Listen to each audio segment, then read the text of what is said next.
आंगनबाड़ी कार्यकर्ताओं ने आज शहर के एक निजी होटल संवाददाता सम्मेलन को संबोधित करते हुए अपनी मांगों को रखा। उन्होंने बीआईसी योजना और आशा कार्यकर्ताओं को सरकारी कर्मचारी माना जाए और न्यूनतम वेतन 2,500 रुपए किया जाए, 25,000 वेतन दिया जाए तथा नियमित किया जाए। सेवानिवृत्त आंगनबाड़ी कार्यकर्ताओं को पेंशन जारी किए जाए। इस अवसर पर आंगनबाड़ी कार्यकर्ता एवं सहायिका संघ की अध्यक्ष चंद्रकला कामथनाकर, भारतीय महिला महासंघ की अध्यक्ष शीला सागर सहित अन्य उपस्थित रहे। कैमरामैन महेश का कवरेज।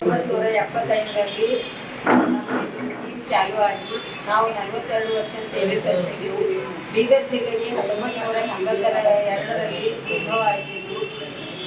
42 ವರ್ಷ ಸೇವೆ ಸಲ್ಲಿಸಿದಾಗ 175 ರೂಪಾಯಿಗೆ ನಾವು ಸಂಬಳ ತಗೋತಿದ್ದೆವು.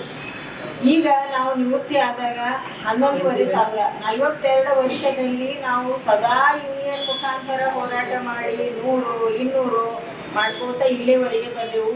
ಆದರೆ ಈಗ 2011 ಹಿಡಿದು ನಿವೃತ್ತಿ ಆದವರಿಗೆ ಗ್ರ್ಯಾಚ್ಯುಟಿ ಕೊಡಬೇಕಂತ ಕೋರ್ಟ್ ಆದೇಶ ಅದ, ಆದರೂ ನಮಗೆ ಸಿಗ್ತಾ ಇಲ್ಲ. ಎಲ್ಲ ವರ್ಕರ್ ಭಾಳ ತೊಂದರೆಯಲ್ಲಿದ್ದೆವು.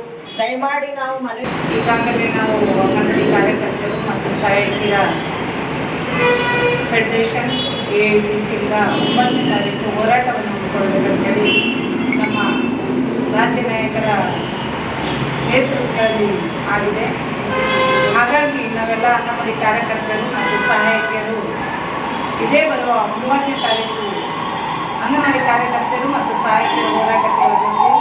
ಯಾಕೆಂದರೆ ಕೇಂದ್ರ ಮತ್ತು ರಾಜ್ಯ ಸರ್ಕಾರ ಎರಡೂ ಸರ್ಕಾರಗಳು ನಮ್ಮ ಕಾರ್ಮಿಕ ವರ್ಗದವರಿಗೂ ಮತ್ತು ನಮ್ಮ ಅಂಗನವಾಡಿ ಕಾರ್ಯಕರ್ತರಿಗೂ ಭಾಳಷ್ಟು ದೌರ್ಜನ್ಯ ಮಾಡ್ತಲಿದೆ. ನಮಗೆ ಕೊಡ್ತಕ್ಕಂಥ ಗೌರವಧನ 12,500 ರೂಪಾಯಿ ಗೌರವಧನ ಕೊಡ್ತಾ ಇದ್ದಾರೆ. ಆದರೆ ಅಂಗನವಾಡಿ ಕಾರ್ಯಕರ್ತರಿಗೆ ಗೌರವ ರೂಪದಲ್ಲಿ ನೋಡ್ತಾ ಇಲ್ಲ. ಅಂಗನವಾಡಿ ಕಾರ್ಯಕರ್ತರು ಬೆಳಗ್ಗೆ 7 ಗಂಟೆಗೆ ಕೆಲಸಕ್ಕೆ ಹೋದರೆ